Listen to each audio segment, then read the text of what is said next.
அண்மை செய்தி நேற்று இரவு முழுவதும் ஜம்மு காஷ்மீர், பஞ்சாப், ராஜஸ்தான் எல்லைகளில் பாகிஸ்தான் தாக்குதலை மேற்கொண்டது. அது இந்திய ராணுவமும் தக்க பதிலடி கொடுத்தது. தற்பொழுது ஒரு அண்மை செய்தியாக இந்தியாவை நோக்கி மீண்டும் பாகிஸ்தான் 500 ட்ரோன்களை ஏவி இருப்பதாக பாதுகாப்பு வட்டாரங்கள் தகவல் தெரிவித்திருக்கிறது. விவரங்களை செய்தியாளர் சதீஷ் முருகன் வழங்கிட கேட்கலாம். சதீஷ் முருகன், வணக்கம். இந்த 500 ட்ரோன்கள் எந்தெந்த பகுதியில் ஏவப்பட்டிருக்கிறது? மேலும் இதனை தடுக்க இந்திய ராணுவம் என்ன நடவடிக்கை மேற்கொண்டிருக்கிறது? வணக்கம். நேற்று இரவு பாகிஸ்தானிலிருந்து அத்துமீறல் நடவடிக்கையாக 500 ட்ரோன்கள் ஏவப்பட்டிருக்கலாம் என பாதுகாப்பு வட்டாரங்கள் தகவல் தெரிவிக்கின்றன. 50 ட்ரோன்களை சுட்டு வீழ்த்தியதாக இந்திய ராணுவத்தினரிலிருந்து அதிகாரப்பூர்வமாக தெரிவிக்கப்பட்டிருக்கிறது. பாதுகாப்புத்துறை சார்பாக 500 ட்ரோன்கள் வரை அவைகள் ஏவி இருக்கலாம் என்கிற அடிப்படையில் தற்போது அந்த தகவல் வெளியாகிருக்குது. லடாக்கில் உள்ள சியாச்சின் பகுதியிலிருந்து குஜராத்தின் கட்ச் பகுதி வரை 24 இடங்களை குறிவைத்து பாகிஸ்தான் ராணுவம் நேற்றிரவு இந்த தாக்குதல் முயற்சியில் ஈடுபட்டதாக தகவல் வெளியாகிருக்குது.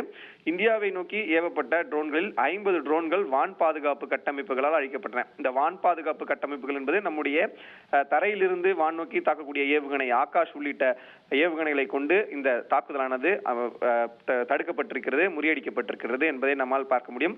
ஆகாஷ் என்பது சுமார் 25 கிலோமீட்டர் வரை துல்லியமாக சென்று இலக்கை தாக்கி அழிக்கக்கூடிய வல்லமை கொண்ட தரையிலிருந்து ஏவக்கூடிய ஏவுகணை. இந்த ஏவுகணையை பயன்படுத்தி தான் இந்த ட்ரோன்கள் அழிப்பு நடவடிக்கையானது இந்திய ராணுவம் மேற்கொண்டிருந்தது.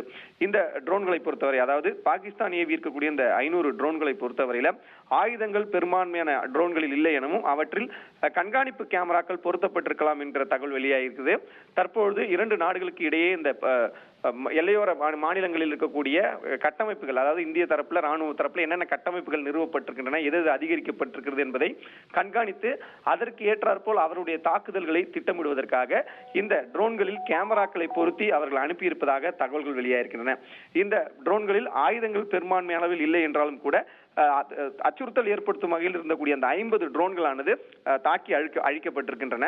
இந்திய நிலைகளை உளவு பார்ப்பதற்காக கேமராக்கள் பொருத்தப்பட்ட ட்ரோன்கள் இந்தியாவிற்கு அனுப்பப்பட்டிருக்கலாம் என்கிற அடிப்படையில தான் இந்த 500 ட்ரோன்களும் அனுப்பப்பட்டிருக்கிறதாக தகவல் வெளியாகிருக்குது. உள்கட்டமைப்பு சேதம் விளைவிக்கக்கூடிய கிட்டத்தட்ட அனைத்து ட்ரோன்களையுமே இந்திய வான் பாதுகாப்பு அமைப்புகள் அழித்திருக்கின்றன என்கிற தகவலையும் உறுதிப்படுத்தியிருக்கிறார்கள் பாதுகாப்பு துறையிலிருந்து. ஏவப்பட்டது 500 ட்ரோன்கள். அதில் பெரும்பான்மையானவை கேமரா பொருத்தப்பட்டவை, கண்காணிப்புக்காக அனுப்பப்பட்டவை. ஆனால் சில ட்ரோன்களில் ஆயுதங்கள் என்று குறிப்பிடாமல் அதை நம்முடைய உட்கட்டமைப்பு வசதிகளை சேதப்படுத்துவதற்காக அனுப்பப்பட்ட ட்ரோன்களும் இருந்திருக்கின்றன என்பதை உறுதிப்படுத்தியிருக்கிறார்கள். அது நேற்று தினம் அழித்து ஒழிக்கப்பட்டிருக்கிறது.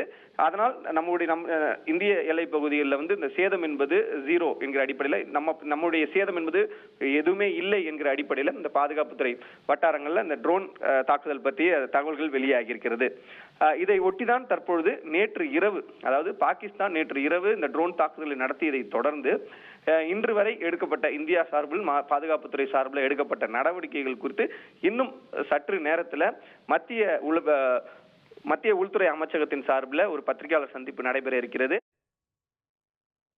உங்களுடைய தகவல்களுக்கு நன்றி சதீஷ் முருகன். செய்திகளை உடனுக்குடன் தெரிந்து கொள்ள உடனே சப்ஸ்கிரைப் பண்ணுங்க.